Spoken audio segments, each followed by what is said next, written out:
del infinito universo, las maravillas que se extienden en tu perfecta creación, el fascinante firmamento que se rinde ante la majestad, el peso de tu gloria que no tiene final. Hablaste en la oscuridad con nada más que un susurro, el verbo se hizo carne, tu palabra dio un nuevo rumbo, los planetas, las estrellas, tú fuiste el principio, diste vida a lo que estaba desordenado y vacío. La vasta extensión del espacio se ajusta al alcance de tu mano, y cada estrella que brilla lleva el sello que da vida. 100.000 millones de espejos que irradian tu reflejo. Todas las montañas se postran ante el autor de la mañana. Los huracanes y ciclones se someten a tu poder. El Dios de la tormenta es alabado aún en la tempestad. La creación, una sinfonía feroz y llena de vida. Hola, bienvenidos a Cristología. Y vamos con la lección número 1. Vamos a ver durante varias semanas nuestro Cristo eterno, el Cristo eterno. Y es que la iglesia no existe por sí misma. Su razón de ser es glorificar y adorar a su Señor y Dios y proclamar su nombre hasta lo último de la tierra. El mensaje de la iglesia es Jesucristo y solo Él. Cualquier énfasis doctrinal que eclipse el señorío de Cristo rebaja el mensaje al nivel de la tradición humana y lo despoja de poder. El propósito de este estudio es de poner los ojos en Jesús, el autor y consumador de la fe, como lo dice Hebreos 12:2. A Él sea la gloria en la iglesia, como dice Efesios 3:21. A lo largo de esta asignatura aprenderemos que el tema principal de toda la escritura es el Señor Jesucristo. El estudio de la cristología es muy importante. La cristología de cualquier grupo es la prueba de su ortodoxia. En su libro El cristiano es Cristo, el profesor Griffith Thomas recalca la razón por la cual la cristología tiene tanta importancia. El cristianismo es la única religión del mundo que se basa en la persona de su fundador.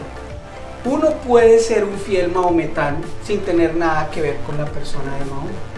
Igual se puede ser un verdadero budista sin saber absolutamente nada de Buda. Con el cristianismo pasa algo totalmente diferente. El cristianismo está ligado a Cristo en un modo tan indisoluble que nuestra visión de la persona de Cristo comporta y determina nuestra visión del cristianismo. Esperamos que mediante este estudio madure más tu relación personal con el Señor Jesucristo. Citamos a continuación una descripción preciosa de Jesús escrita por un autor desconocido. Escucha. Bajo del seno del Padre al seno de una mujer.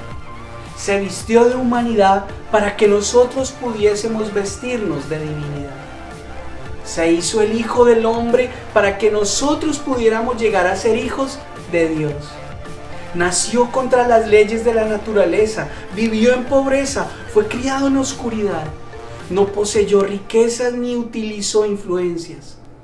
Tampoco fue a colegios ni tuvo profesores particulares. Sus familiares eran desconocidos y sin relieve social. En su infancia asustó a un rey. En su adolescencia desconcertó a los doctores. En su madurez subyugó el curso de la naturaleza, caminó sobre las olas y sosegó el mar embravecido. Curó sin medicinas a las multitudes y no requirió pago por sus servicios. Nunca escribió un solo libro. Sin embargo, todas las bibliotecas de todo el mundo no cabrían los libros que pudieran escribirse acerca de él.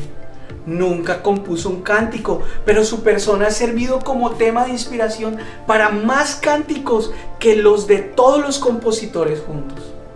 Nunca fundó un colegio, pero todas las escuelas juntas nunca podrían jactarse de tener tantos estudiantes como los que él tiene. Nunca practicó la medicina, sin embargo ha sanado más corazones que cuerpos quebrantados haya podido curar los médicos. Nunca dirigió un ejército, ni se destacó como soldado, tampoco disparó un fusil. Pero jamás jefe alguno ha tenido bajo su mando tantos voluntarios, ni ha hecho a tantos rebeldes de poner sus armas y rendirse sin disparar un solo tiro.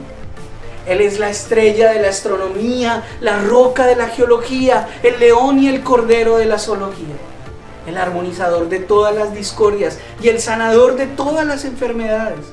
Los grandes hombres de la humanidad surgieron por un tiempo y desaparecieron, pero Él vive para siempre. Herodes no pudo matarlo, Satanás no pudo seducirlo, la muerte no pudo destruirlo, el sepulcro no pudo retenerlo. Se despojó de su manto de púrpura para vestir una blusa de artesano. Era rico y por nosotros se hizo pobre. ¿Hasta qué punto? Pregúnteselo a los magos. Durmió en un pesebre ajeno, cruzó el lago en una barca ajena, montó en un asno ajeno, fue sepultado en una tumba ajena. Todos los hombres han fallado, pero Él nunca. Él es siempre perfecto, señalado entre 10,000. Todo en Él es codiciable, deseable. Cristo el incomparable. Miremos un poco de las metas para este estudio.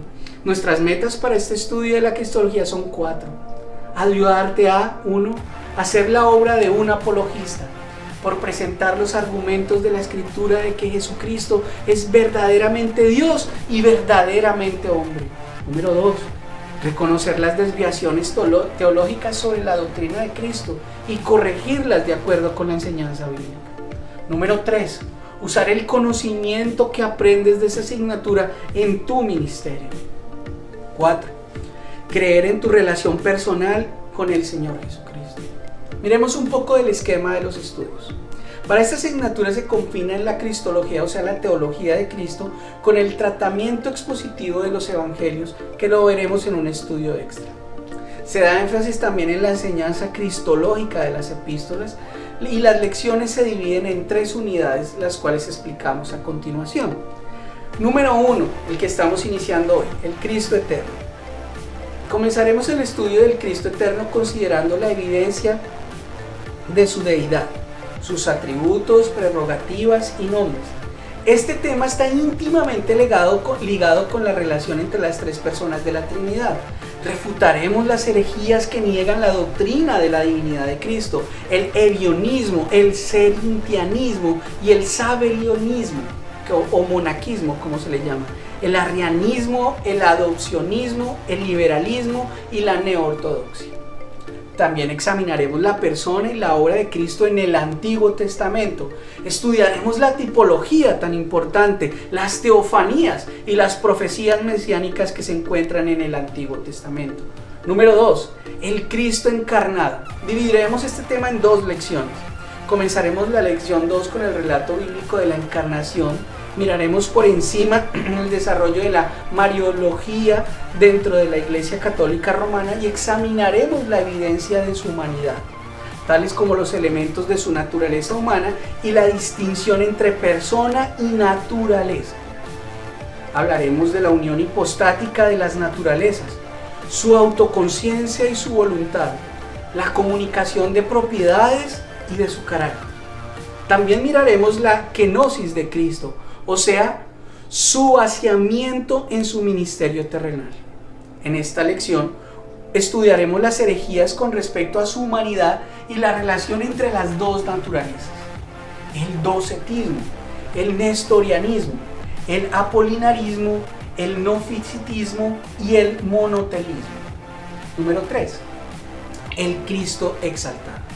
En la tercera lección consideraremos la obra actual de Cristo en cuanto a su oficio sacerdotal y las 7 figuras que ilustran su obra actual. El segundo Adán es uno de los temas, la cabeza del cuerpo, el gran pastor, la vid verdadera, la piedra angular, el sumo sacerdote y el esposo. También miraremos la obra de Cristo en la iglesia en relación con el Espíritu Santo. Terminaremos la asignatura con la gran esperanza de la iglesia, que es la segunda venida de Cristo. Veremos lo que dice la Biblia sobre su obra del porvenir en cuanto a su oficio real.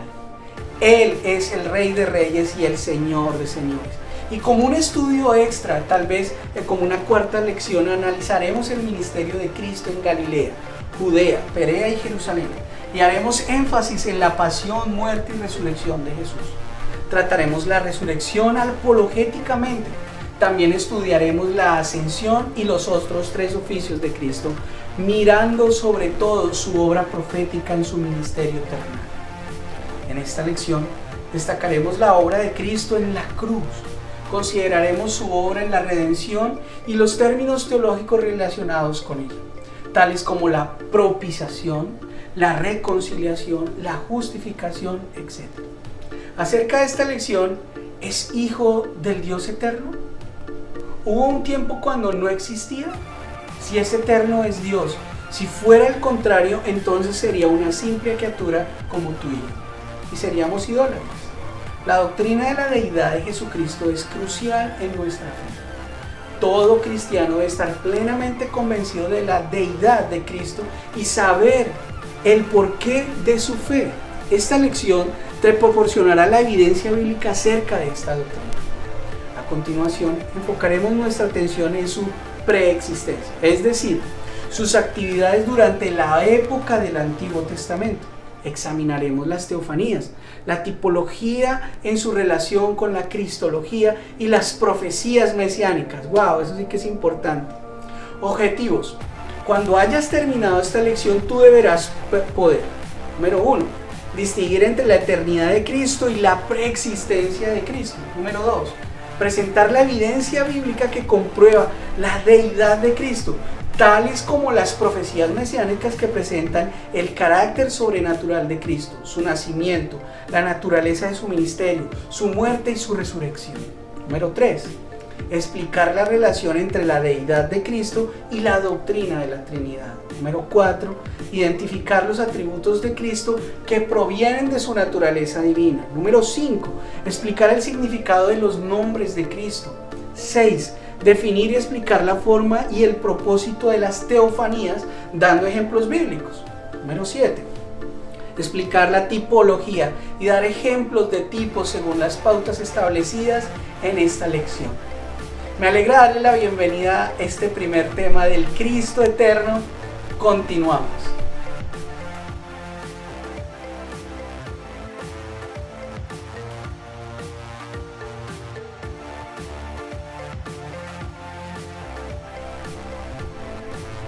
Hola, bienvenidos a la continuación de este nuestro primer tema, el Cristo eterno. Vamos a mirar el estudio número 1 acerca de los nombres y títulos de Cristo. ¿Es Jesucristo Dios? En la primera parte de esta lección vamos a enfocar la evidencia bíblica en cuanto a su deidad. Y en la segunda haremos un enfoque sobre su obra en el Antiguo Testamento. La evidencia bíblica de la deidad de Cristo, de por qué Cristo es Dios, es la primera. La Biblia enlaza su nombre con la deidad. Número 2, lleva títulos divinos. Número 3, posee atributos divinos y ejerce oficios divinos. Y número 4, él mismo afirma su deidad y acepta la adoración. Número 5, los apóstoles confirman su deidad. Número 6, tiene una posición de igualdad en la Trinidad. Número 1, Jesucristo es Dios porque la Biblia enlaza su nombre con la deidad. A. Jehová. Este es el primer nombre. Un dicho bien conocido afirma que el Cristo del Nuevo Testamento es el Jehová del Antiguo Testamento. No queremos decir que Jehová se refiere exclusivamente a Jesucristo, sino que este nombre es supremamente sagrado y pertenece al Trino Dios. Una comparación del Antiguo y Nuevo Testamento señala que este nombre se atribuye a Cristo. A continuación vas a tener un ejercicio y verás 2 ejemplos que están en Isaías y otro que hay en Juan. Y vas a tener un segundo ejemplo o segundo ejercicio en Zacarías, que dice Zacarías, y lo mismo allí alrededor de Apocalipsis 1 al verso 7. B. Elohim. Elohim en hebreo y su equivalente Theos en griego se traduce como Dios y significa Dios poderoso. el creador y juez. En el Antiguo Testamento se usa casi 2000 veces en una forma plural. La Biblia atribuye este nombre divino a Cristo. A continuación, vas a tener un ejercicio sobre Isaías 40 y sobre Lucas 3, entre el verso 4 y el verso 6, acerca de él.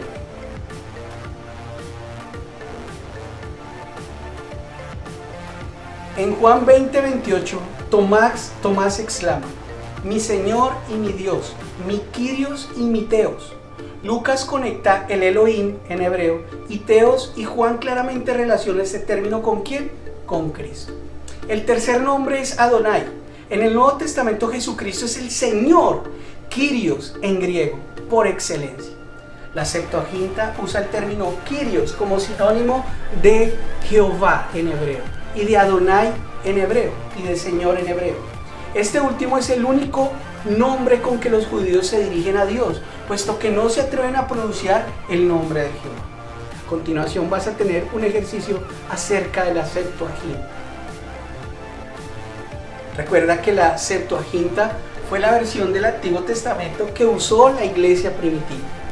En el párrafo anterior usamos tres términos: A, Yahvé, B, Kyrios y C, Adonai.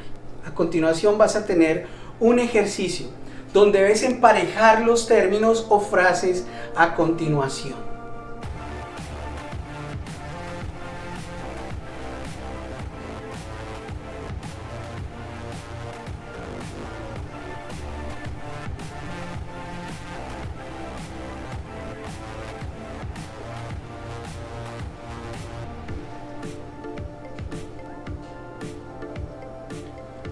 El nombre Kyrios o el nombre Adonai te indica tres cosas diferentes. Número 1, respeto como en Mateo 8, en el 23. Número 2, señorío y autoridad como en Mateo 21 y 24.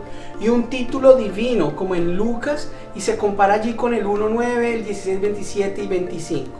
Allí vas a tener un nuevo ejercicio acerca de esto. Como vemos, no todos los usos del Kyrios de los evangelios se refieren a la deidad. No obstante, hay clara referencia a la deidad en Cristo en Hechos 2:36 y en las palabras del mismo Cristo en Marcos 12:36. A continuación tendrás un ejercicio acerca de Adonai.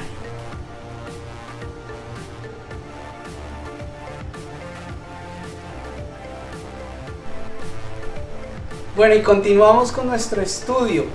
El número 2, Jesucristo es Dios porque lleva títulos divinos.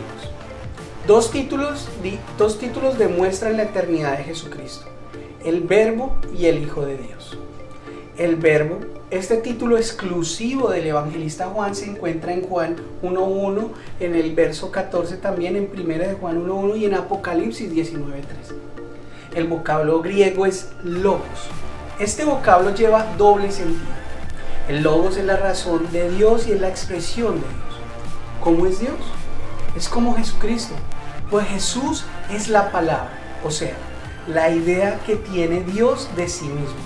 La palabra también expresa la actividad creadora de Dios, como vemos en Hebreos 1:3, en Colosenses 1:15 y 16. A continuación tienes unos ejercicios. Estos versículos enseñan la deidad inequívoca de la segunda persona de la Trinidad. Según Juan, en el verso 1:3, ¿quién es el Verbo? Y en el verso 14, ¿qué hizo el Verbo? Juan proclama la eternidad del Verbo y el Verbo era Dios. Los testigos de Jehová pretenden traducir esta frase así: el Verbo era un Dios, con D pequeña.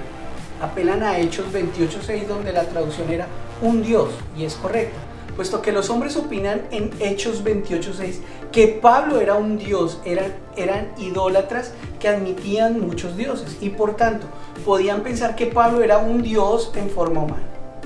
Mientras que el que afirma en Juan 1:1 que el Verbo era Dios con D mayúsculo era un judío monoteísta, el apóstol Juan, para quien admitir muchos dioses verdaderos sería una blasfemia. Además, en el texto original, el nombre Dios con D mayúscula no tiene ningún artículo, lo cual denota la naturaleza divina y se le coloca primero Dios era el Verbo. Como si Juan presintiera a la objeción de que el Verbo podía estar junto al Padre, pero sin ser verdadero Dios él mismo. Los testigos de Jehová defienden su posición afirmando que el término Dios con D minúscula es un título o funciona como en el Salmo 82:6. Compara este término con Juan 10:34. Mientras que el término Jehová denota la naturaleza del único verdadero Dios.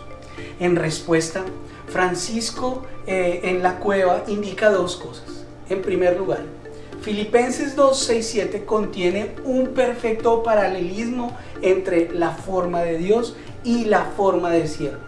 A esta segunda corresponde la condición o naturaleza de hombre, como lo dice el verso 8. Por tanto, a la primera forma de Dios corresponde la naturaleza de Dios. De esta manera podemos afirmar que Dios, con D mayúscula, se refiere a la naturaleza divina. En segundo lugar, la expresión Jehová Elohim, que se encuentra en Génesis 2:8, fue traducida en la Septuaginta por O Kyrios o O Theos, el Señor Dios. Ahora bien, es precisamente este término O Kyrios, el Señor, el que se aplica a Jesucristo en todo el Nuevo Testamento. El verbo denota el medio por el cual el Padre se expresa a sí mismo. El gran enviado del Padre, Jesucristo, es el verbo, es decir, Jesucristo es exactamente lo que Dios quiere revelar de sí mismo, porque es Dios. Solamente la persona obstinadamente ciega no puede ver la clara enseñanza de Juan sobre esta gran verdad. B. El Hijo de Dios. El segundo título que corresponde a la eternidad de Cristo es el Hijo.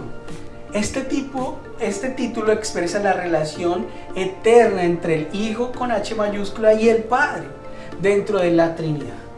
Las relaciones eternas del Padre y del Hijo con referencia al cumplimiento de la misión de este sobre la tierra se menciona una y otra vez en la oración del Hijo al Padre que hallamos en Juan 17, cuya meditación debe servir para quitar toda duda en cuanto a la eternidad de las relaciones que se señalan por los títulos Padre e Hijo, tal como Cristo los emplea.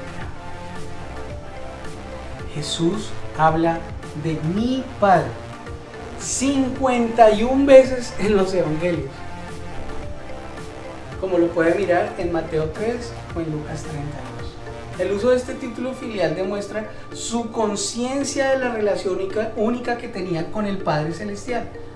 Jamás dice nuestro Padre, siempre distingue entre mi Padre y vuestro Padre, como dice Juan 20:17. Un escritor llamado Trechar nos advierte que la mente finita no puede abarcar la esencia del ser infinito. Al pensar en el Padre y el Hijo, podemos entender que comparten una esencia y al mismo tiempo existe la distinción que permite el amor mutuo y la comunión. Pero si forzamos la figura más allá de la intención y añadimos el comentario, por cuanto el Padre humano es anterior al Hijo, tiene que haber habido un momento en el que el Hijo fue engendrado por el Padre, lo que señala la anterioridad del Padre con respecto al Hijo. Entonces habremos incurrido en falsas conjeturas que nos llevan directamente ¿a qué? A una herejía. Vamos a mirar un poquito de falsas teorías.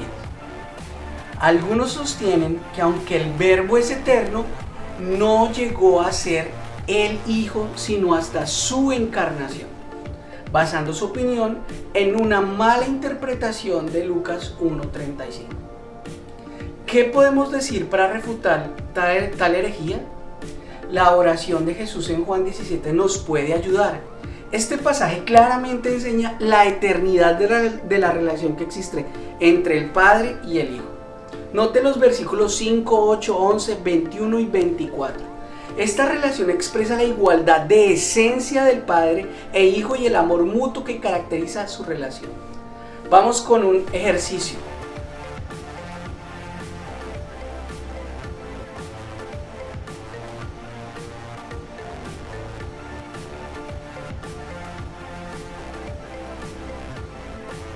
Miremos un poco de la vista ortodoxa, la eterna generación del Hijo.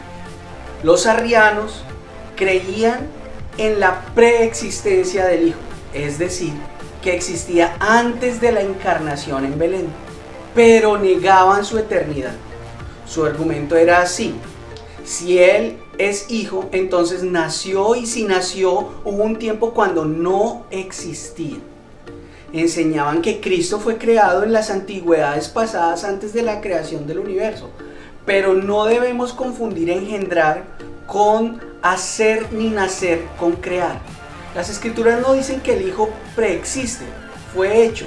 Sin embargo, dice explícitamente que se hizo carne en Juan 1:14, en su encarnación.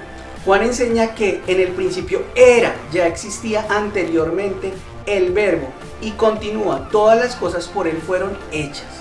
El que hizo todo tiene que existir en sí primero. Colosenses 1:15 nos dice que Él fue hecho a la imagen de Dios, sino que es la imagen de Dios. No dice que fuera la primera criatura de toda la creación, sino el primogénito de toda la creación. El versículo 17 nos dice que Él fue creado antes de todas las cosas, sino que es antes de todas las cosas. Los términos engendrar, unigénito y primogénito hablan de la relación entre el Padre y el Hijo y su preeminencia, no de su creación, ni de la preexistencia del Padre. Dice un pensador en su libro: Dios en tres personas. C. Dios el Hijo del Hombre. El Hijo del Hombre es una expresión que Jesucristo se aplicó a sí mismo con mucha frecuencia. La literatura apocalíptica judía vio en esta frase un título de gloria y honor. Así lo entendieron los judíos en la visión de Daniel 7:13. En los evangelios se puede distinguir 4 clases de pasajes en los cuales aparece el título el Hijo del Hombre. Primero, escatológico, en Mateo 16:27, porque el Hijo del Hombre vendrá en la gloria de su Padre con sus ángeles, y entonces pagará a cada uno conforme a sus obras. Número 2, la obra redentora de Jesús, en Mateo 17:22.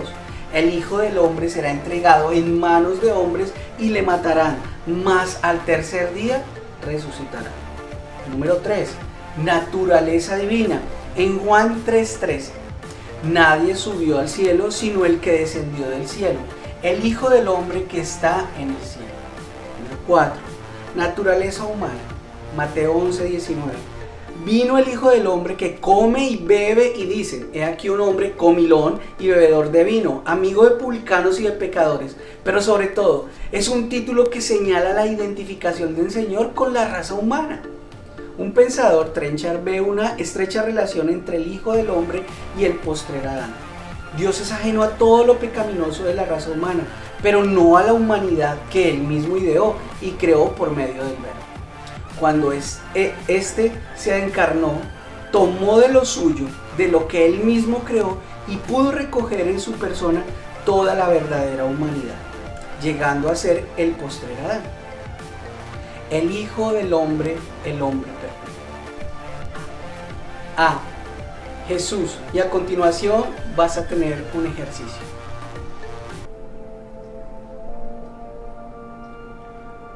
¿Cuándo fue Jesucristo designado Salvador? Lee Tito 1, 2 y Apocalipsis 13, 8. Sin embargo, su nombre, Jesús, pertenece a su encarnación más que a su preexistencia. B. Cristo. Cristo significa el ungido. Su equivalente en hebreo es Mesías, del verbo mashá, ungir. Y a continuación tendrás un ejercicio.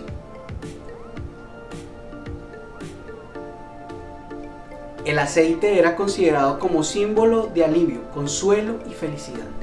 Fue también símbolo de la otorgación de bendiciones divinas. No es extraño que en el Nuevo Testamento el aceite sea símbolo del Espíritu Santo, o que la unción de consuelo y poder con el que el Señor capacita a los suyos se enlaza con el aceite del Espíritu. En el pueblo de Israel se ungía a profetas, sacerdotes y reyes. La unción significa: número 1, nombramiento para un oficio sagrado, según Éxodo 40:13, Primera de Samuel 9:16 y Primera de Reyes 19:16. Segundo, establecimiento de una relación sagrada con Dios, significando gran respeto hacia la persona ungida por el don del Espíritu Santo, como lo dice Samuel y el Salmo 105:14. En su libro Cristo el Incomparable, Oswald Sanders enlaza la unción de Cristo por el Espíritu con el bautismo, citando como prueba Hechos 10, 37 y 38. Aquel acontecimiento marcó el comienzo de su ministerio como profeta, sacerdote y rey. La unción para su ministerio ocurrió en su bautismo. En otro libro dice, sin embargo, dice que su unción ocurrió en el momento de su concepción, como leemos en Lucas 1:35, y que fue manifestado el Mesías Cristo en su bautismo a sí mismo. A continuación tendrás un ejercicio.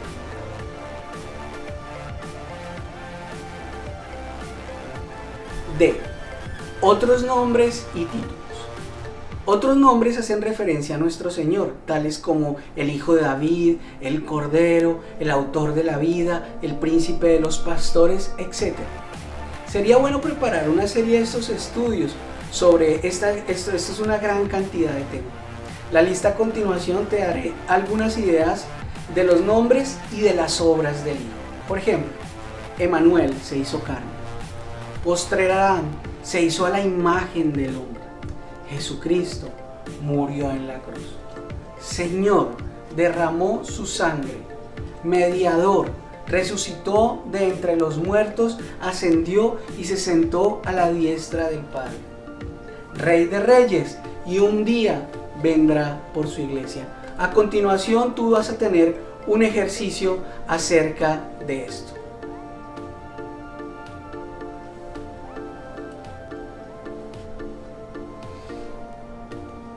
En el cuadro a continuación que tienes en tu material, escribe en los espacios a la izquierda los nombres que hemos mencionado y en la columna del centro los versículos claves que corresponden a cada uno. A la derecha escribe lo que a tu juicio más destaca del título o la enseñanza que resalta de él.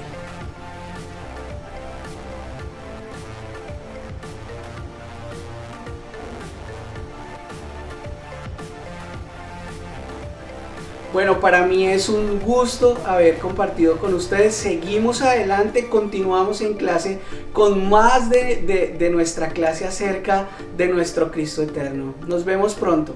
Hasta pronto.